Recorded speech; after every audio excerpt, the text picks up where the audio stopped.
যারা কড়াই নিতে চান, হুম, মেশিন পলিশের 12 ইঞ্চি একটা কড়াই, বাহ! 12 ইঞ্চি, এটার মধ্যে আপনার 3 কেজি 3.5 কেজি মাংস রান্না করতে পারবেন, ভাজি টাজি থেকে সবজি শুরু করে ফ্রাইড রাইস থেকে শুরু করে সব ধরনের খাবার রান্না বান্না করতে পারবেন, সম্পূর্ণ মেশিন পলিশের, ঠিক আছে? এই যে দেখেন ভাই, এটা কোয়ালিটি দেখেন, ব্যাক খুবই সাইডটা সুন্দর। দেখেন, ও দেখছেন একবারে প্রিমিয়াম অথেন্টিক কোয়ালিটি, ঠিক আছে? ঢাকনা সহ, চাইলে ঢাকনা, ঢাকনা ছাড়াও নিতে পারবেন, হ্যাঁ? এই ঢাকনা। একটা থাকবে, হ্যাঁ। এটা হচ্ছে 12 ইঞ্চি। আর এরপর একটা আছে আপনার 10 ইঞ্চি, এই দেখেন। এটা ১০ হ্যাঁ, ইঞ্চি এটা হচ্ছে আপনার 10 ইঞ্চি, এটা হলো ঢাকনা সহ প্লাস ঢাকনা ছাড়াও দুইটাই। ২ টাই পাওয়া হ্যাঁ, যাবে ঢাকনা না? সহ নিতে পারবেন, ঢাকনা ছাড়াও নিতে পারবেন।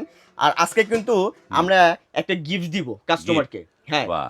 যেহেতু কুরবানি ঈদ চলে আসছে সামনে, হ্যাঁ, আর বেশি দিন বাকি নেই। হ্যাঁ, হুম, এই কুরবানি ঈদ উপলক্ষে যারা আমার থেকে এই কাঁসার অথেন্টিক পণ্যগুলো নিবেন, একবার অরিজিনাল প্রোডাক্টগুলো নিবেন, তাদের জন্য কড়াই নিলে একটা করে খুন্তি ফ্রি থাকবে। কড়াই নিলে খুন্তি ফ্রি। কড়াই নিলে খুন্তি ফ্রি। বাহ! আর যারা কারি সার্ভিং বোল নিবেন, হ্যাঁ। তাদের জন্য রাইসের চামচ ফ্রি থাকবে।